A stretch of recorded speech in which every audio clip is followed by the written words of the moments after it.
Hi there. Welcome back again to the Ivory Tower Collections. I'm going to do hopefully a short video for us today, and it's going to use this Sega Genesis cartridge right here. Now, back in the 80s and 90s, a lot of games had the ability, especially role-playing games and some strategy games on the various systems, had the ability to save your game progress. And a lot of these games did this by using a battery that was inside the cartridge that would retain the save game data. The battery was pretty much something similar to this, like a little coin cell battery, not unlike what you might find in your computer. However, they're a little bit different. They were designed to be soldered onto the main board of the PCB in the cartridge itself. But more importantly, these batteries were really only designed to last, well, at most, usually about 10 years, but to be honest, a lot of them are still kicking even 20 some odd plus years later. However, the problem is that they can wear out, of course, and you'll know this because your game will not be able to save data anymore, or you'll know that you had a game saved on the game, and when you go to fire it back up sometime again later, it's nowhere to be found, and the game acts like there's no file there. The same thing also applies to other electronics of retro systems like the Sega CD. Even the Dreamcast uses a rechargeable battery system inside of it to maintain the date and time. Another problem that can happen with these batteries over time is that they can start to leak. Even if they're still reading proper voltages, I have seen them actually be leaking, and of course that can damage traces on the board. So what I'm going to cover today is the process I go through to replace the batteries in my game cartridges. And the same basic rules I'm going to go through apply to both the Super Nintendo games and especially the Sega Genesis games. However, there is a conundrum here. What if the game you have actually still currently saves just fine, but you're just wanting to change the battery out? Well, the issue there is, how do you change the battery without losing the save game files? Well, I'm going to show you that today. Things we're going to need. Well, we're going to need a game bit tool. I believe this is the 3.8 millimeter, and this is required so that we can open up the game cartridge. We're obviously going to need a battery because I am going to be replacing the battery today. We're also going to need something to put the battery in. In this particular case, I use a particular type of battery holder that's very low profile. Don't worry, I'll put the link for the Mouser part number for this in the video description, as well as probably a link directly to it to order it from. And then the other thing I use, which is not really much of a secret or anything, is this right here. This is another coin cell battery inside of another battery holder that's got a couple of leads coming off of it. And the purpose for this is that I'm going to actually attach this battery in parallel on the PCB with the battery that's currently on the game board. And by doing that, I will actually be, it'll be like having a backup battery or a secondary battery in place.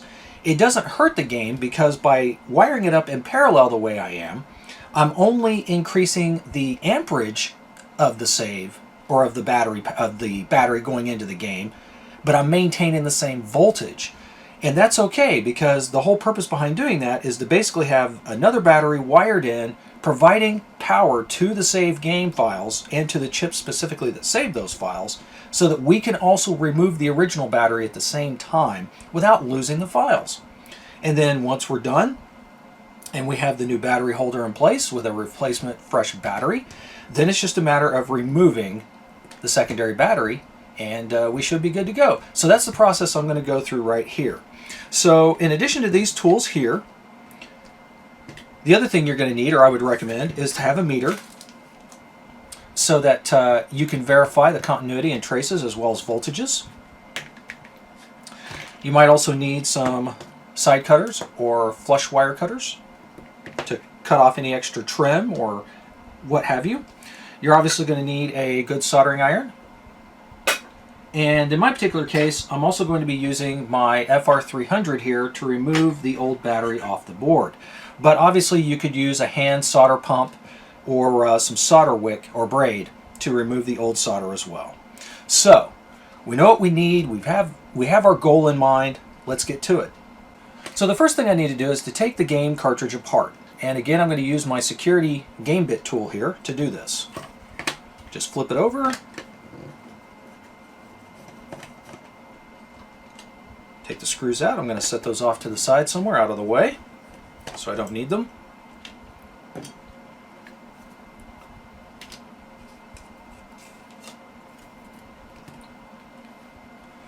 And there we go. Here is the game cartridge itself, exposed. And here, as you can see, is the original battery that we're going to be replacing in this project. Now, the original coin cell batteries that were installed actually had little, they had tabs that they would solder onto the board, tack welded onto the battery itself. Now, you can get exact replacements just like this, which does obviously make this a little simpler, but I like to put in battery holders so that I can more easily replace these batteries out in the future without the need to have to even use a soldering iron going forward. But it does require a little bit of modification to the battery holders that I use. But anyway, so that's the board. So basically what we have to do first is we have to determine where the positive and the minus on the battery are located on the back side of the PCB, and then we have to follow around and find additional traces that are linked or tied to those same positive negative terminals that we can then attach our external battery to. And again, that way we have it all wired up in parallel. Now in the case of Sega Genesis games, it's actually very, very easy. First of all, there's 2 points located right here that make this very easy for us. So here we are looking at the board a little bit easier now. And these are the original terminals popping up here. It's very easy to find them. They're usually the largest terminals of anything poking through the PCB as far as leads go. And in the case of a lot of Sega Genesis cartridges, there's almost always another set of pads over here. And it's actually very interesting that these pads exist because they are actually the right width for a battery holder. So I'm not real sure why they didn't use them, to be honest, but they have the pads in place for it already. And that is where we will be attaching our battery holder as well, will be in these original holes. However, it's also worth noting that I need to find additional traces where I can hook up my secondary battery to. And that's not nearly as difficult as you might think. All we have to do is take a look at the traces that are already connected to the positive and negative terminals off the battery, and then using our meter here, I'm going to put it in continuity mode. And we just have to find other points that are tied to those same terminals. So over here is the negative terminal. And this one's actually really easy because in most cases it's just tied to a ground point pretty much anywhere on the board. So I've got a point way over here. And then of course there's that pad that I mentioned earlier, of course, that works. There's also a point right over here I could use. So lots of options. And then on the positive terminal, same similar situation. We've got a couple places we can attach to as well. Let's see. Although, to be honest, we've got the big pad over here that I could easily attach my battery to. And we also have... we actually have quite a few locations that are right there. So either of these 2 pins could also be used. But this pin right here, this pin here, which is, looks like pin 4 of that particular IC chip, is most directly in line with that. So that's what I'm going to end up doing, is I'll probably just attach my positive lead off of this pin here, and then I'll attach my negative off of anywhere else on the board I want. Now, you can attach them pretty much wherever you want as long as those traces are connected. I tend to try to attach the battery in places that's as far away from where I'm going to be working as possible, just to give me plenty of room. So that's going to be the next step, is to go ahead and apply a little bit of extra solder to these just to get them prepped and ready to go. And then I'm going to be soldering this battery right here in parallel. Now, one of the things I'm going to do here is I'm going to mark which terminal is actually my negative terminal. And as it turns out, it's this one right here. Very easy to find. It's the biggest one. Like I said, that's usually tied to ground.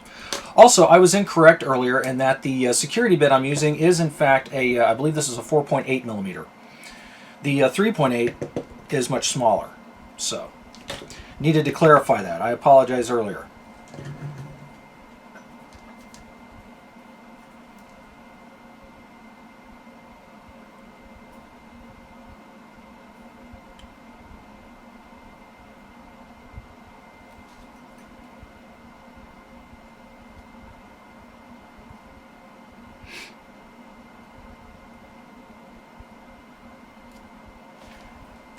Now, before I actually go ahead and do this, one of the things I might want to go ahead and do is go ahead and take a measurement reading just to make sure that I have my polarity correct, even though I visually have checked this, and to make sure that my current battery that I'm going to wire in parallel is also good. Yes, this battery is actually reading right at 3 volts pretty much, so it is actually still good to go. But still, I'm going to go ahead and replace it anyway. And then here is my secondary battery. I'm going to measure it real quick. Make sure I'm 3.22 volts. Yep, plenty of power. I'm going to wire the positive lead in place first.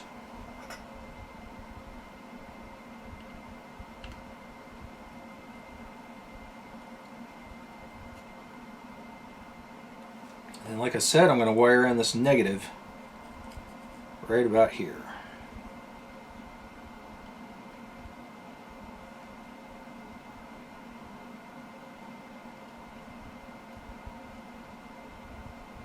I have it all wired in. Let's do another voltage reading. I'm going to go ahead and measure it from the exact points where the current battery is. It's reading 3.22 volts on the meter. And that's because it sees the additional voltage coming in from this other battery. So if I put one lead there and the other one right here off of that pin, we should have our voltage there as well, 3.22, exact same. Now we have our hands free and we have a little bit more room to be able to remove the old battery off of here. Now it's usually a good idea whenever you're going to be removing anything off the board to always add a fresh coat of solder to it.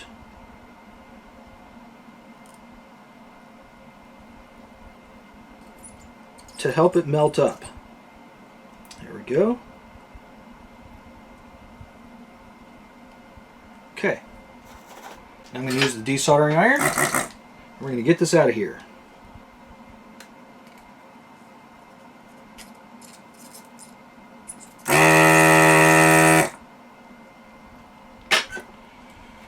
Alright, just like that. Now this other one's going to be a little trickier because the terminal's actually wider than my iron can accommodate.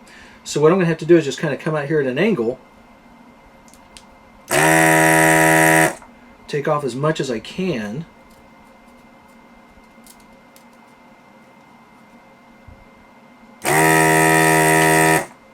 Okay, just like that. I think I've actually got most of it off of there.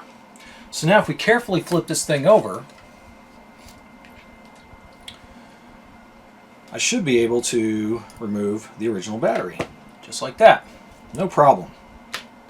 Now what we're going to do is we're going to replace it with a battery holder. And again, there's already holes in place on the board to accommodate this. The problem is that the battery holder is simply too tall. The actual physical profile of it just makes it stand too tall to be able to fit inside the cartridge when everything's put back together. So it's going to require me to have to modify this a little bit, and I'll show you what I'm going to do. So for now, let's put this off to the side, since it should still be reading okay and still have plenty of power keeping it alive. And again, I do have saved game files on there. And this is also where my flush cutters come into play. Now, what I have to do on the battery holder in order to make this thing fit is there are little standoff pegs around the edge of it. I'm going to have to snip those off as flush as I can. But there's also some anchors, some plastic, additional plastic support around the lead terminals as well. And I'm also going to have to trim that off. So first thing I'll do is get these little plastic pegs off of there.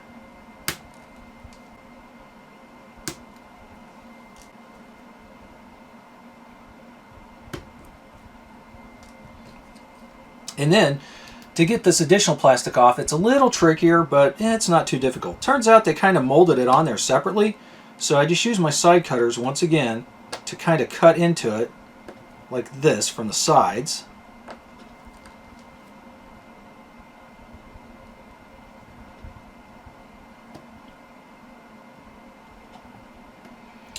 And what will start to happen here is that the plastic will actually come separated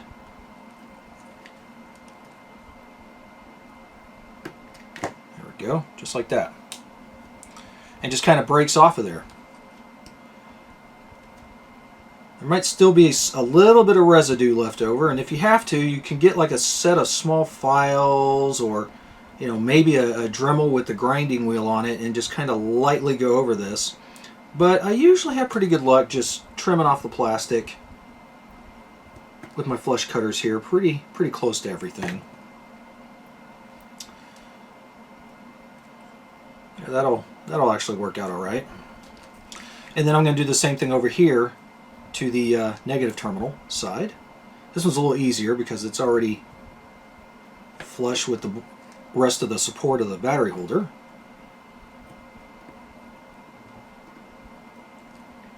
Now you do have to be careful you don't dig in too deep, or you might actually cut the terminal itself, and obviously you don't want to do that, because then you don't have anything to actually attach it back down to the board with.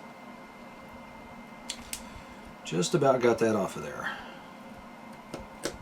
There we go.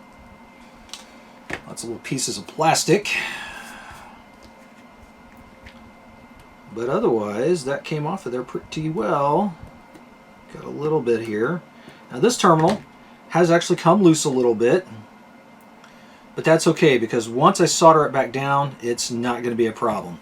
And in fact, what I usually tend to do when I go to solder these back into place is I will actually put an old coin battery inside of it just to hold everything down. Now, although we've managed to make this fairly low profile, we're going to have to do one other thing here just to make absolutely sure it's going to fit.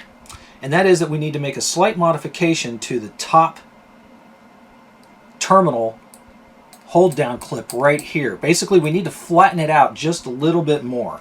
And for that, you're actually going to need, or I would advise, that you get a fairly good set of needle nose pliers. So that's what I'm going to do here, is I'm going to flatten this out just a little bit. There we go. So I don't know if you can see that or not. I'll see if I can get my camera to focus in on that. Hopefully it will.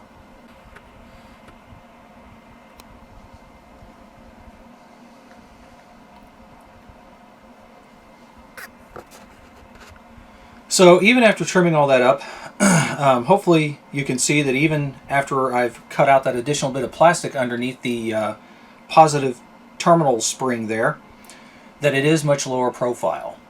So at this point, what I'm going to do is I'm going to go ahead and put a battery back in here again, a temporary, just like that.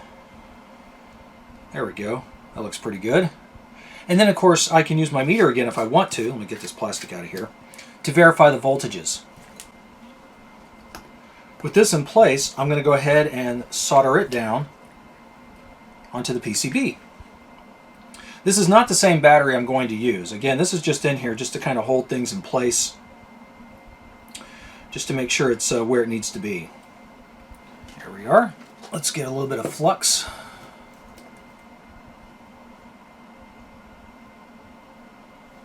We'll get them soldered down.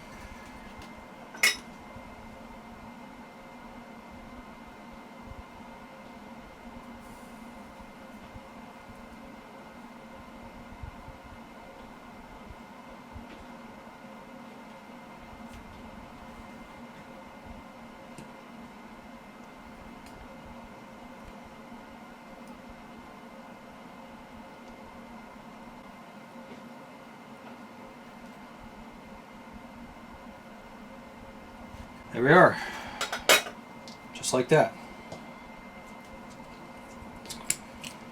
Now we have the new battery holder in place, so I'm going to take this battery out. I no longer need it. But I have that in place. I am going to get my new battery.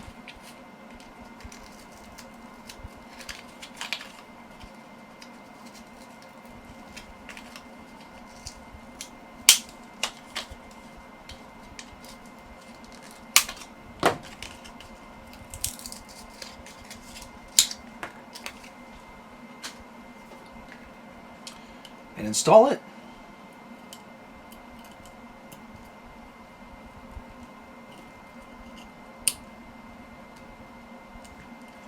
So now what I can do is I can go ahead and desolder the wire leads from my secondary battery here.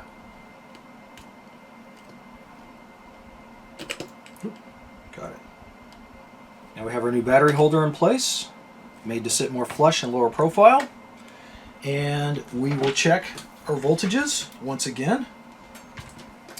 And I'm just going to put it on the locations where the old battery was located.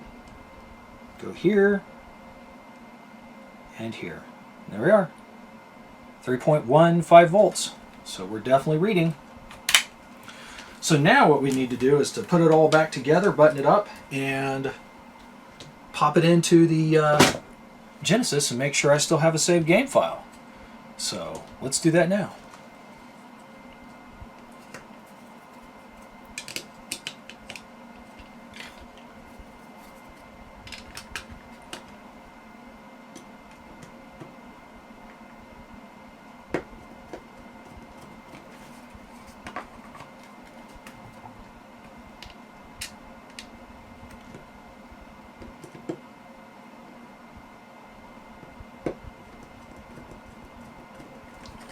Buttoned up and good to go. I'm going to pop it in and test it.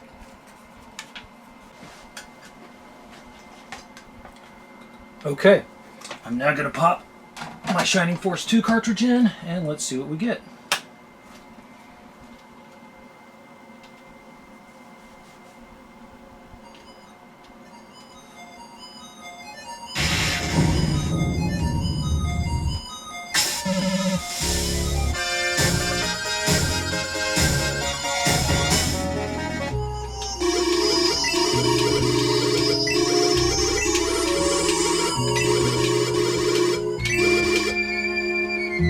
There we go.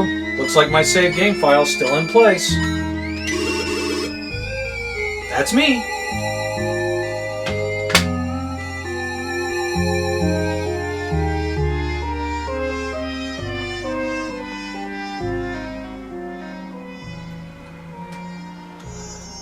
Mission accomplished. Hopefully this video has been helpful for you. And as always, make any comments or feel free to jump in with any additional ideas that you might have for a project or for something that maybe you'd like to see me try and tackle. Appreciate you spending some time with me this afternoon. I'll catch you guys next time. Thanks.